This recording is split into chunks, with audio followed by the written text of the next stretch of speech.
انتہائی واجب الاحترام قابل صد تکریم و تعظیم سامعین ذی احتشام، اللہ تعالیٰ نے حضرت انسان کی ہدایت کے لیے سلسلہ انبیاء و رسل چلایا۔ اس سلسلے کی سب سے پہلی کڑی حضرت آدم علیہ السلام ہے، اور اس سلسلے کی آخری کڑی حضور خاتم المرسلین صلی اللہ علیہ وسلم ہے۔ نبی مکرم صلی اللہ علیہ وسلم پر اللہ تعالیٰ نے دین کی تکمیل فرمائی۔ اب ادیان میں صرف دین اسلام ہے، ان الدین عند اللہ الاسلام، اور دین اسلام میں دو باتوں پر زور دیا گیا ہے، یا دین اسلام کا خلاصہ دو باتیں۔ نمبر ایک احکام، نمبر دو شخصیات، کہ دین اسلام نے ان دو باتوں کو بیان کیا ہے۔ قرآن مقدس میں بھی احکام اور شخصیات کا ذکر ہے۔ اللہ تعالیٰ نے احکام میں دو چیزیں بیان فرمائیں کہ کون سے کام کرنے ہیں اور کون سے کام نہیں کرنے۔ اسی طرح شخصیات میں بھی دو طرح کی شخصیات کا تذکرہ فرمایا کہ کون سی شخصیات قابل تقلید ہیں اور کون سی شخصیات ناقابل تقلید ہیں۔ اللہ تعالیٰ نے جہاں کفر کا ذکر فرمایا وہیں کفار کا ذکر بھی فرمایا۔ جہاں اللہ تعالیٰ نے یہودیت بیان کی وہیں یہودیوں کا تذکرہ بھی فرمایا۔ جہاں نصرانیت بیان کی وہیں عیسائیوں کا تذکرہ بھی فرمایا۔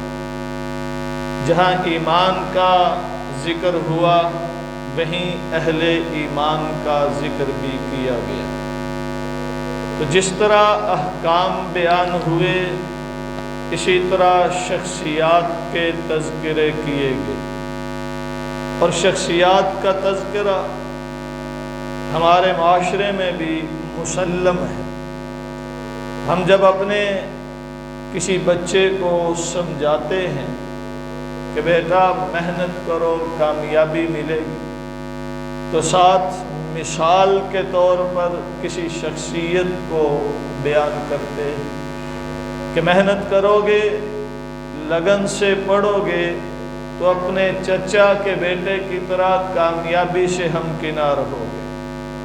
محنت کرو گے، جستجو کرو گے تو اپنے خالہ کے بیٹے کی طرح اعلیٰ منصب پر فائز ہوگے۔ اگر بد محنتی کرو گے ناکامی کا سامنا کرنا پڑے گا، بد محنتی سستی کاہلی کرو گے تو فلاں کے بیٹے کی طرح ذلیل و رسوا ہو جاؤ۔ تو کسی بھی حکم میں، کسی بھی امر میں ساتھ شخصیت کا ذکر اس بات کو سمجھانے کے لیے کیا جاتا ہے۔ ہم نماز پڑھتے ہیں، نماز کی ہر رکعت میں سورۃ فاتحہ پڑھتے ہیں۔ سورۃ فاتحہ میں اللہ نے ہمیں سکھایا کہ مجھ سے دعا کرو، اہدنا الصراط المستقیم، اے اللہ ہمیں سیدھے راستے پر چلا۔ اب یہ سیدھا راستہ کون سا ہے؟ شخصیات کا ذکر۔ صراط الذین انعمت علیہم، ان لوگوں کا راستہ جن پر مولا تو نے انعام کیا، غیر المغضوب علیہم ولا الضالین، نہ کہ ان کا راستہ جن پر تیرا غضب ہوا اور جو گمراہ ہوئے۔ معلوم ہوا شخصیات کا ذکر اس لیے کیا جاتا ہے تاکہ پتہ چلے کون قابل تقلید ہیں، کون ناقابل تقلید ہیں۔ انہی قابل تقلید شخصیات میں سے ایک حضرت عمر فاروق رضی اللہ تعالی عنہ ہیں، دوسرے حضرت حسین رضی اللہ تعالی عنہ ہیں۔ یہ وہ دونوں شخصیات ہیں کہ جن کی شہادت محرم الحرام میں ہوئی۔ محرم کی پہلی تاریخ کو حضرت عمر فاروق رضی اللہ تعالی عنہ شہید ہوئے۔ محرم کی 10 تاریخ کو حضرت حسین رضی اللہ تعالی عنہ شہید ہوئے۔ حضرت عمر فاروق رضی اللہ تعالی عنہ کی شخصیت بھی قابل تقلید ہے۔ حضرت حسین رضی اللہ تعالی عنہ کی شخصیت بھی قابل تقلید ہے۔ حضرت عمر بن خطاب رضی اللہ تعالی عنہ اور حضرت حسین ابن علی رضی اللہ عنہما کے مابین بہت ساری باتوں میں مطابقت، شراکت پائی جاتی ہے۔ بہت سارے اوصاف میں یہ دونوں یکجا نظر آتے ہیں۔ اسی مناسبت کے پیش نظر آج میں ان دونوں شخصیات کا تذکرہ ایسے کروں گا کہ دونوں شخصیات ایک نظر آتی دکھائی دیں گی۔ حضرت فاروق رضی اللہ تعالی عنہ بھی نبی مکرم صلی اللہ علیہ وسلم پر ایمان رکھنے والے، حضرت حسین رضی اللہ تعالی عنہ بھی نبی مکرم صلی اللہ علیہ وسلم پر ایمان رکھنے والے، حضرت فاروق رضی اللہ تعالی عنہ کی بھی نبی سے بڑی گہری مناسبت ہے، حضرت حسین رضی اللہ تعالی عنہ کی بھی نبی سے بڑی گہری مناسبت ہے۔ ہمارا عقیدہ ہے، قرآن مقدس میں بڑے باشگاف لفظوں میں بیان کیا گیا ہے، منہا خلقناکم وفیہا نعیدکم ومنہا نخرجکم تارۃ اخری، کہ انسان جس مٹی سے تخلیق ہوتا ہے اسی مٹی میں دفن کیا جاتا ہے، اور دستور یہ ہے کہ مٹیریل جتنا اچھا ہو چیز کی ویلیو اتنی بڑھ جاتی ہے، مٹیریل جتنا بہترین ہو چیز کی اہمیت اتنی زیادہ ہوتی ہے، مٹیریل جتنا عمدہ ہو چیز کی قیمت اتنی زیادہ ہوا کرتی ہے۔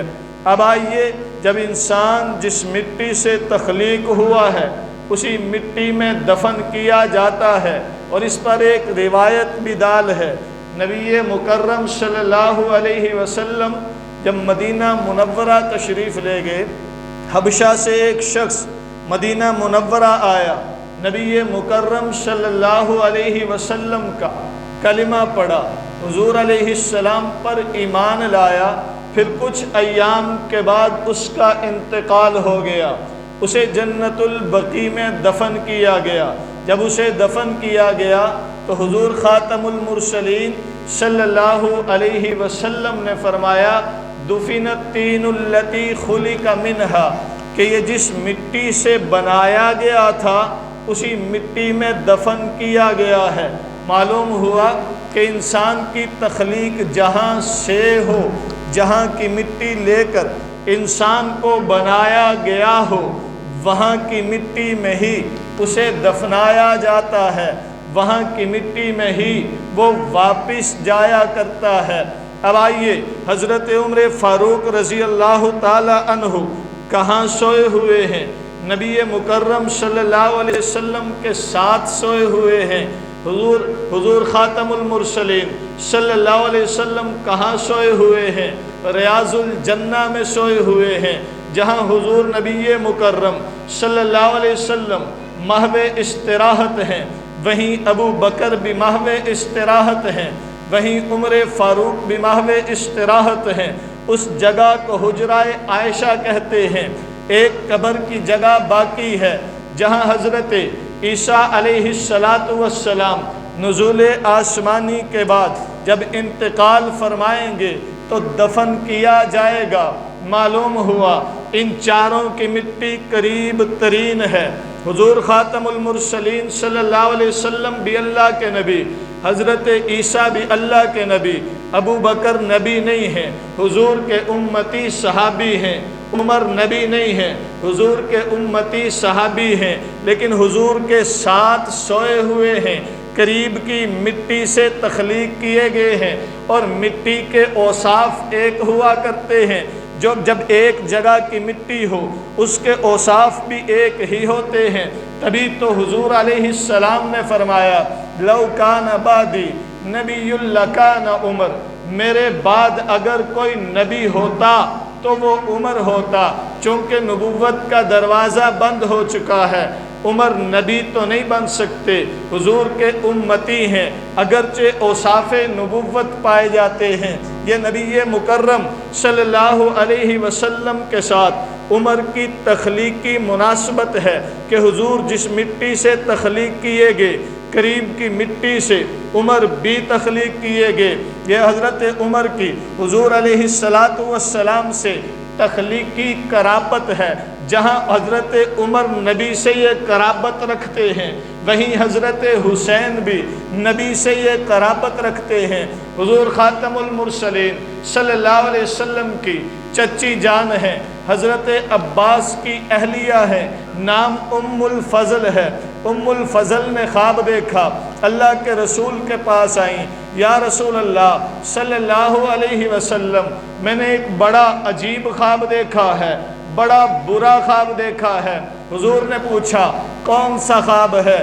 کہنے لگیں اللہ کے رسول، میں نے خواب میں دیکھا کسی نے آپ کے جسم کے ٹکڑے کو کاٹا اور میری گود میں ڈال دیا۔ اللہ کے رسول صلی اللہ علیہ وسلم مسکرائے، فرمانے لگے اے چچی جان، یہ تو بڑا بہترین خواب ہے، اس کی تعبیر تو بڑی بہترین ہے۔ پوچھنے لگیں کیا تعبیر ہے؟ نبی علیہ السلام نے فرمایا فاطمہ کے یہاں بیٹا ہوگا جو نبی کی لختے جگر ہیں، فاطمہ کے یہاں بیٹا ہوگا اور چچی جان وہ آپ کی گود میں ہوگا۔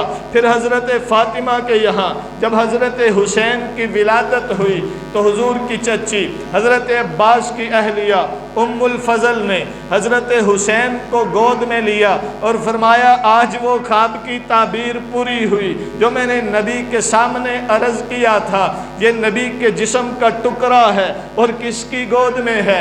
ام الفضل کی گود میں ہے۔ اور اس سے بڑھ کر حضور خاتم المرسلین صلی اللہ علیہ وسلم نے فرمایا حسین منی وانا من الحسین، حسین مجھ سے ہے اور میں حسین سے ہوں۔ نبی اور حسین ایک ہیں۔ یہ حضرت حسین کی نبی مکرم صلی اللہ علیہ وسلم سے قرابت ہے، جسمانی قرابت ہے۔ نبی علیہ السلام کے جس طرح حضرت حسین قریب ہیں، اسی طرح حضرت عمر بھی تخلیقی اعتبار سے قریب ہیں، تو فاروق بھی نبی کے ہیں، حسین بھی نبی کے ہیں۔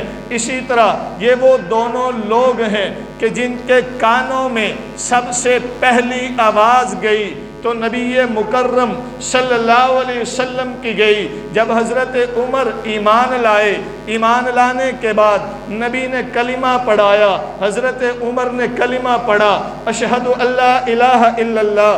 اسی طرح جب حضرت حسین رضی اللہ تعالی عنہ کی ولادت ہوئی تو حضرت حسین کے کانوں میں بھی جو پہلی آواز گئی وہ نبی کی گئی کہ نبی مکرم صلی اللہ علیہ وسلم نے ان کے کان میں اذان پڑھی اشہد اللہ الہ الا اللہ۔ اسی طرح حضرت حسین اور حضرت فاروق نبی علیہ السلام کے قریب ترین ہیں، نبی سے ایسی مناسبت رکھتے ہیں اور اس مناسبت میں بھی دونوں یکجا ہیں۔ حضرت فاروق بھی نبی کا جھوٹا پیتے ہیں، حضرت حسین بھی نبی کا جھوٹا پیتے ہیں۔ حضور نبی مکرم صلی اللہ علیہ وسلم کا یہ معمول ہوا کرتا تھا کہ فجر کی نماز پڑھانے کے بعد رخ شریف اپنے نمازیوں کی طرف کرتے، اصحاب کی طرف کرتے، پھر حضور خاتم المرسلین صلی اللہ علیہ وسلم پر اگر رات میں کوئی وحی آئی ہوتی تو حضور علیہ السلام وہ وحی بتاتے، اگر اصحاب میں سے کسی نے خواب دیکھا ہوتا تو اس کے خواب کی تعبیر بتاتے، اگر اصحاب میں سے کوئی مسئلہ پوچھتا تو اسے مسئلہ بتاتے۔ ایک دفعہ نبی مکرم صلی اللہ علیہ وسلم نے نماز فجر کے بعد اصحاب کی طرف توجہ کی، فرمانے لگے میں نے رات خواب میں دیکھا ہے میرے پاس جبرائیل امین دودھ کا پیالہ لے کر آئے، میں نے دودھ نوش کیا، خوب سیر ہو کر پیا، پھر بچا ہوا دودھ میں نے عمر کو دے دیا، بچا ہوا دودھ عمر نے پیا، جہاں میرے لب تھے وہیں لب عمر کے تھے، جہاں میرا لعاب تھا عمر نے وہیں سے پیا۔ گویا کہ نبی کا جھوٹا، نبی علیہ السلام کا بچا ہوا پینے کی سعادت عمر حاصل کرتے ہیں۔ اور یہ صرف خواب ہی نہیں ہے، چونکہ یہ اصول ہے رؤیا الانبیاء وحی، کہ انبیاء کا جو خواب ہوا کرتا ہے وہ اللہ کی جانب سے وحی ہوا کرتی ہے۔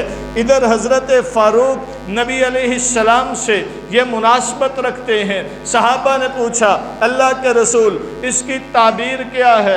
حضور خاتم المرسلین صلی اللہ علیہ وسلم نے فرمایا تعبیر یہ ہے کہ میرا علم عمر میں منتقل ہوا ہے۔ گویا کہ یہ دودھ علم سے تعبیر کیا ہے، جس طرح یہ علم مجھے ملا ہے میں نے عمر کو دیا ہے۔ حضرت حسین رضی اللہ تعالی عنہ کی جب ولادت ہوئی تو حضور خاتم المرسلین صلی اللہ علیہ وسلم نے اپنی زبان مبارک حضرت حسین کے منہ میں ڈالی، حضرت حسین نے نبی کی زبان چوسی، نبی کا لعاب سب سے پہلے حضرت حسین کے پیٹ میں جاتا ہے۔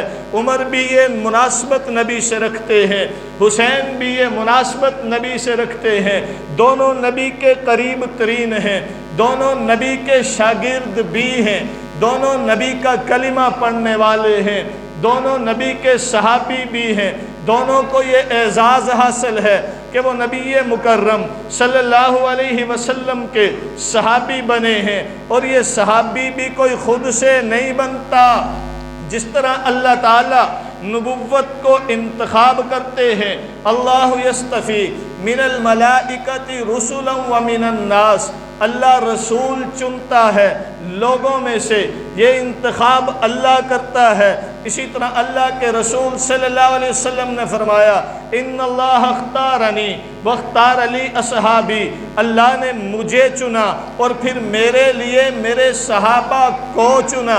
گویا کہ صحابی ہونا بھی یہ اللہ کا انتخاب ہے۔ صحابی یہ وہبی منصب ہے، یہ کسبی منصب نہیں۔ کوئی محنت کر کے صحابی نہیں بن سکتا، کوئی کوشش کر کے صحابی نہیں بن سکتا، کوئی عبادت کر کے صحابی نہیں بن سکتا۔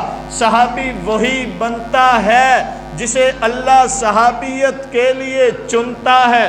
ان اللہ اختارنی واختار لی اصحابی، یہی وجہ ہے کہ انبیاء کے بعد کائنات میں عظیم ترین لوگ اصحاب نبی ہیں۔ کائنات میں انبیاء کے بعد سب سے بڑی عظمت، سب سے بڑی شان نبی کے صحابہ کی ہے۔ پوری دنیا کے انسان مل بھی جائیں تب بھی ایک صحابی کے مقام کو نہیں پہنچ سکتے، بلکہ اگر میں یوں کہوں تو بے جانا ہوگا۔ آج تقریباً دنیا میں 7.5 ارب انسانیت آباد ہے۔ یہ 7.5 ارب لوگ سارے کے سارے ایمان لے آئیں، سب کو کلمہ پڑھا کر مسلمان کر دیا جائے، سب کو حدیث پڑھا کر محدث بنا دیا جائے، سب کو تفسیر پڑھا کر مفسر بنا دیا جائے، سب کو فقہ پڑھا کر فقیہ بنا دیا جائے، سب کو عالم بنا دیا جائے، سب کو مفتی بنا دیا جائے، سب کو عابد زاہد بنا دیا جائے۔ یہ 7.5 ارب لوگ سارے کے سارے ولی کتب غوث ابدال بھی بن جائیں تب بھی یہ 7.5 ارب لوگ مل کر ایک صحابی کے مقام کو نہیں پہنچ سکتے۔ اتنا اونچا مقام ہے صحابیت کا، اتنی عظمت ہے صحابیت کی۔ یہی وجہ ہے کہ جب ابن مبارک سے پوچھا گیا کہ عمر بن عبدالعزیز افضل یا امیر معاویہ رضی اللہ تعالی عنہ، فرمانے لگے امیر معاویہ نبی کے ساتھ جس گھوڑے پر سوار ہو کر جہاد کے لیے گئے، اس گھوڑے کے ناک کی خاک بھی عمر بن عبدالعزیز سے افضل۔ کیوں؟ اس لیے کہ صحابی خود نہیں بنتا، صحابی نبی کی صحبت سے بنتا ہے، صحابی خود نہیں بنتا، ایمان کی حالت میں نبی کی قربت سے بنتا ہے۔ صحابی کا افضل ہونا اس کے علم کی وجہ سے نہیں ہے، صحابی کا افضل ہونا اس کے عمل کی وجہ سے نہیں ہے۔ یہ ذہن سے نکال دیجئے کہ کسی کا علم اسے اونچا کرتا ہے، کسی کا کردار اسے بڑا کرتا ہے، کسی کا عمل اسے افضل کرتا ہے، لیکن نبی کے صحابہ کے افضل ہونے کے لیے یہ معیار نہیں ہے۔ وہ علم کی وجہ سے افضل نہیں، وہ اپنے عمل کی وجہ سے افضل نہیں، وہ کردار کی وجہ سے افضل نہیں، وہ نبی کی صحبت کی وجہ سے افضل ہیں۔ بعد والے جتنے مرضی بڑے عالم بن جائیں، بعد والے جتنے بڑے مرضی نیکوکار زاہد متقی پرہیزگار بن جائیں، وہ جو مقام صحابیت ہے اسے حاصل نہیں کر سکتے۔ صحابی علم کی وجہ سے نہیں ہے، صحابی عمل کی وجہ سے نہیں ہے، صحابی کردار کی وجہ سے نہیں ہے، بلکہ نبی کی صحبت کی وجہ سے ہے۔ یہی وجہ ہے کہ حضور خاتم المرسلین صلی اللہ علیہ وسلم میدان جنگ میں ہیں، ایک شخص آیا، اللہ کے رسول کلمہ پڑھا دیجئے۔ حضور نے کلمہ پڑھایا، کہنے لگا کیا حکم ہے؟ فرمایا تلوار اٹھاؤ، جہاد کے لیے نکل پڑو۔ تلوار اٹھائی، میدان جہاد میں جا کر داد شجاعت دی، لڑتے ہوئے جام شہادت نوش کر گیا۔ کلمہ پڑھا تھا، سیدھا میدان جہاد میں گیا، نماز کوئی نہیں پڑھی، تلاوت کوئی نہیں کی، ذکر اذکار کوئی نہیں کیے، حج عمرے نہیں کیے، زکوٰۃ نہیں دی، روزے نہیں رکھے، کوئی بھی عمل نہیں کیا، صرف نبی کی صحبت پالی ایمان کی حالت میں، جام شہادت نوش کر گیا۔ عمل اس کے پاس اگرچہ کوئی نہیں ہے، لیکن یہ جو صحبت ہے اس نے یہ مقام بخشا کہ حضور خاتم المرسلین صلی اللہ علیہ وسلم نے فرمایا اگر کسی نے جنتی دیکھنا ہو تو اسے دیکھ لو۔ صرف کلمہ پڑھا تھا، جنتی دیکھنا ہو تو اسے دیکھ لو۔ یہ ہے مقام صحابیت، یہ ہے نبی مکرم صلی اللہ علیہ وسلم کی صحبت کا اثر۔ تو میں عرض یہ کر رہا تھا، فاروق بھی نبی کے صحابی، حسین بھی نبی کے صحابی، فاروق بھی نبی کے شاگرد، حسین بھی نبی کے شاگرد، اور آگے بڑھ کر کہوں حضور خاتم المرسلین صلی اللہ علیہ وسلم پر ایمان رکھنے والے ہیں۔ فاروق کا جو کلمہ ہے وہی کلمہ حسین کا ہے، لا الہ الا اللہ محمد الرسول اللہ۔ دو اجزاء پر مشتمل کلمہ فاروق کا ہے، دو اجزاء پر مشتمل کلمہ حسین کا ہے۔ جو کتاب قرآن جو مذہبی پیشوا فاروق کا ہے وہی مذہبی پیشوا حسین کا بھی ہے۔ جسے مذہبی کتاب فاروق مانتا ہے اسے ہی مذہبی کتاب حسین مانتا ہے۔ جو اذان فاروق کی ہے وہی اذان حسین کی ہے، جو قبلہ فاروق کا ہے وہی قبلہ حسین کا ہے۔ جو نماز 5 وقت کی علیحدہ علیحدہ 5 نمازیں فاروق کی ہیں وہی 5 نمازیں حسین کی ہیں۔ جو دین فاروق کا ہے وہ دین حسین کا ہے، جو شریعت فاروق کی ہے وہی شریعت حسین کی ہے۔ یہ دونوں ایک تھے، یہ دونوں ایک تھے، ایک ہیں، ایک رہیں گے۔ یہ جو تفریق کرنے والے ہیں نہ وہ حسینی ہیں نہ وہ فاروقی ہیں، ان دونوں میں جو درار ڈالنے والے ہیں نہ وہ فاروقی ہیں نہ وہ حسینی ہیں، وہ کوئی اور طبقہ ہے، اسلام سے دور طبقہ ہے، اسلامی تعلیمات سے منحرف طبقہ ہے۔ حسین کا مذہب بھی وہی ہے جو فاروق کا ہے، فاروق کا مذہب بھی وہی ہے جو حسین کا ہے۔ اور تفریق ڈالنے والے شاید یہ بھول جاتے ہیں کہ نبی سے رشتہ داری بھی دونوں کی ہے، نبی سے رشتہ داری بھی، یہ رشتہ داری بھی تب کام آتی ہے جب ایمان ہو۔ ایمان کے بغیر اگرچہ رشتے کی اہمیت نہیں ہے لیکن یہ دونوں صاحب ایمان ہو کر نبی سے رشتہ بھی رکھتے ہیں۔ فاروق کی بیٹی نبی کے نکاح، حضرت عمر فاروق کی بیٹی ام المؤمنین حضرت حفصہ کن کی بیٹی ہیں؟ حضرت عمر فاروق کی بیوی کن کی ہیں؟ حضور خاتم المرسلین کی۔ فاروق کی بیٹی نبی کے گھر، نبی کی بیٹی علی کے گھر، حضرت فاطمہ رضی اللہ تعالی عنہا نبی کی بیٹی، کس کی بیوی؟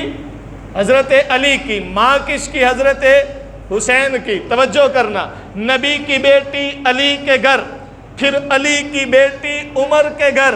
کون سی بیٹی؟ جو حضرت علی اور حضرت فاطمہ کی لخت جگر ام کلثوم ہیں، نبی کی نواسی ہیں، فاطمہ کی بیٹی ہیں، علی کی بیٹی ہیں، اور کن کے نکاح میں ہیں؟ عمر فاروق کے نکاح میں۔ یہ رشتوں میں گرے ہوئے رشتہ دار ہیں، یہ ایمان والے بھی ہیں لیکن آپس میں رشتہ دار بھی ہیں۔ اور آج 1400 سال بعد ایک چوڑا کھڑا ہو کر نبی کے رشتہ داروں میں تفریق ڈالے، آج کا کھڑا ہو کر نبی علیہ السلام کے رشتوں میں نفرت کا بیج بوئے، اسے کہا جائے گا بھائی اپنا کام کر۔ وہ ایک تھے، وہ رحماء بینہم تھے، وہ سب مل کر رہنے والے تھے، وہ محبت کے رشتے قائم کرنے والے تھے۔ حضرت فاروق نے نبی سے رشتہ جوڑا، نبی کا علی سے پہلے بھی رشتہ تھا، مزید رشتہ جوڑا، پھر علی نے عمر سے رشتہ جوڑ کر بتا دیا ہم ایک ہیں۔ اور جو یہ کہے کہ وہ ایسے تھے ویسے تھے، اس کا دماغ صحیح نہیں ہے، اس کی اوقات کیا ہے بات کرنے کی؟ اصحاب نبی کی شان اور عظمت بہت اونچی ہے، یہ تو ان کے پیروں کی خاک بھی نہیں۔ آج اصحاب نبی پہ تبصرہ کرنے نکلا ہے، آج اصحاب نبی پہ رائے زنی کرنے نکلا ہے۔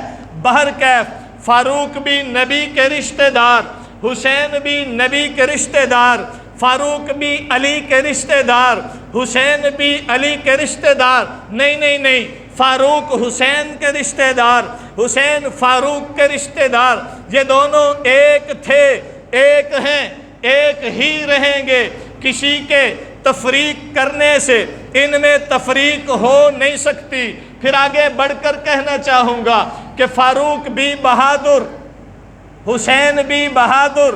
فاروق اتنے بہادر کہ وہاں سے نکلے ہجرت کے لیے، اعلان کر کے نکلے، ہے کوئی جو فاروق کا راستہ روکے؟ حسین اتنے بہادر کہ کربلا میں کھڑے ہیں، انہوں نے کہا اپنے آپ کو ہمارے حوالے کر دو، قید کر کے کوفہ لے جائیں گے، کچھ نہیں ہوگا۔ فرمانے لگے میں حسین ہوں، نبی کا نواسہ ہوں، غلامی قبول کرنا میری خلقت میں نہیں ہے، تمہارے ساتھ مقابلہ کرنا میں پسند نہیں کرتا، میں کفار سے لڑنا چاہوں گا، لیکن اگر مجبور کرو گے تو پھر حسین کی تلوار فیصلہ کرے گی۔ تو فاروق بھی بہادر، حسین بھی بہادر، فاروق بھی دلیر، حسین بھی دلیر، فاروق بھی جرت مند، حسین بھی جرت مند، فاروق بھی شہید، حسین بھی شہید۔ اور یہ شہادت معمولی اعزاز نہیں ہے، یہ وہ ہیں کہ جن کے خون کا قطرہ زمین پر گرنے سے پہلے خالق کائنات گناہوں کو معاف کرتا ہے۔ یہ وہ ہیں کہ جس مقام کی تمنا اللہ کے رسول نے کی کہ اللہ کے راستے میں شہید کیا جاؤں، ثم احیا ثم اقتل ثم احیا ثم اقتل ثم احیا ثم اقتل، مجھے پھر دنیا میں بھیجا جائے، میں اللہ کے راستے میں لڑتا ہوا شہید ہو جاؤں، پھر زندگی ملے، میں پھر شہادت کے مقام کو پاؤں، مجھے پھر زندگی ملے، میں پھر شہادت کے مقام کو پاؤں۔ شہید کا مقام ہے کیا؟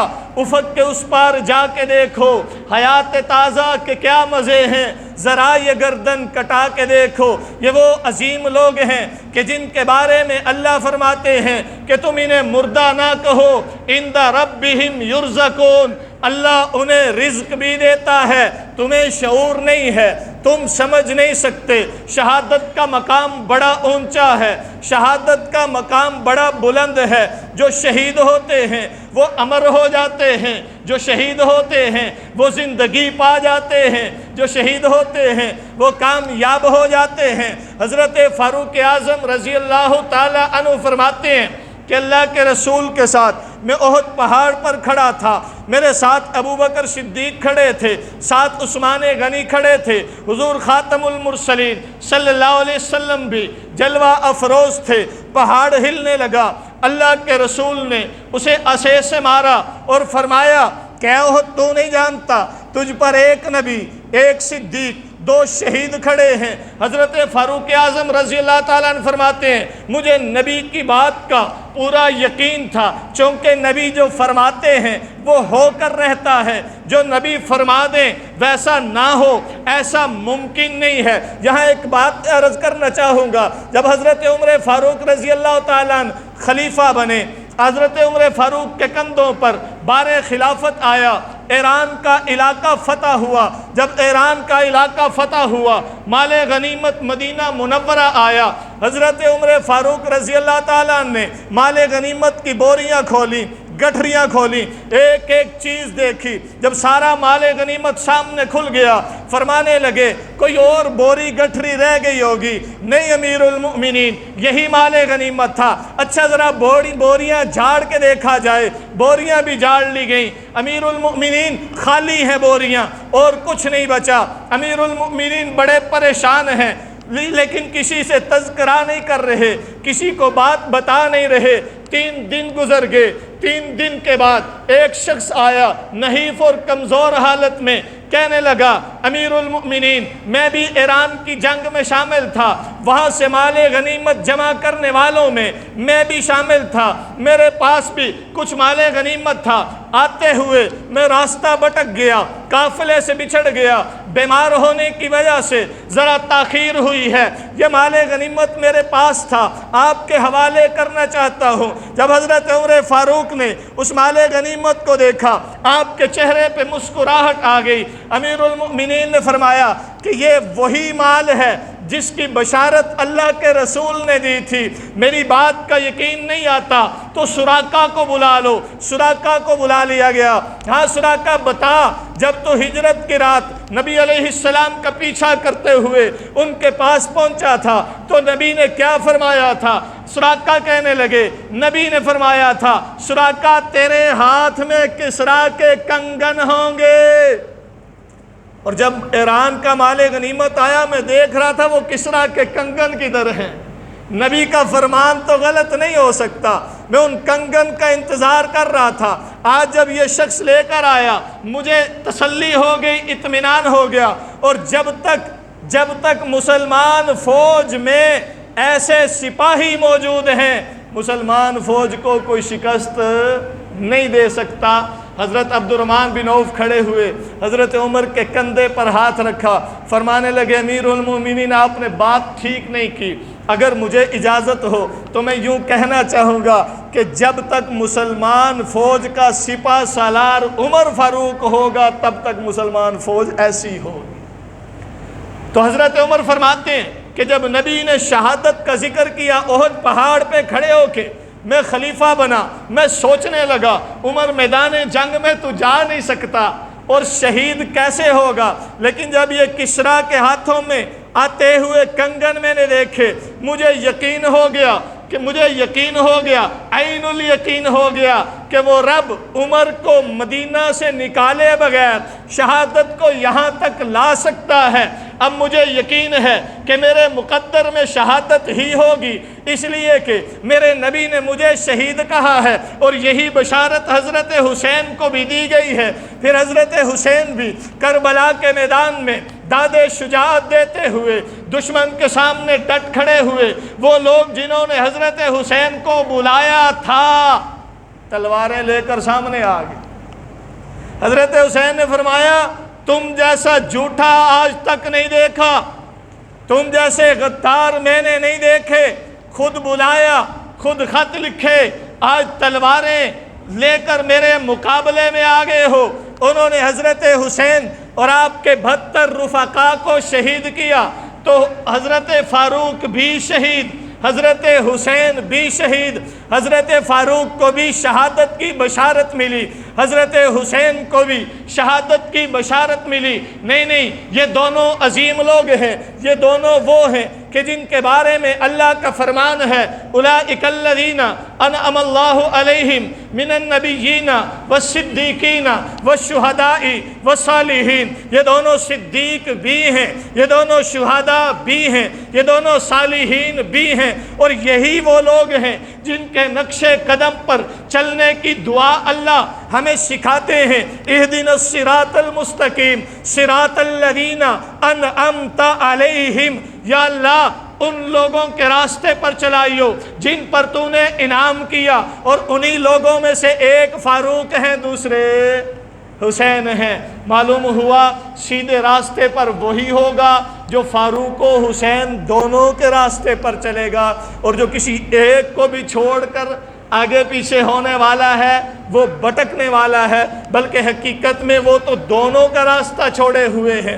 حسین کا صرف نام لیتے ہیں، کردار حسینی سے آری ہیں، اور ہمیں فخر ہونا چاہیے کہ ہم فاروق اور حسین دونوں کے راستے پر چلتے ہیں، جس کی دعا ہر نماز کی ہر رکعت میں ہم اللہ سے کرتے ہیں۔ اللہ انہی کے راستے پر چلائے ہوئے ہے، اور اللہ تعالیٰ تادم حیات انہی کے راستے پر چلنے کی توفیق بخشے۔ وما علینا الا البلاغ المبین۔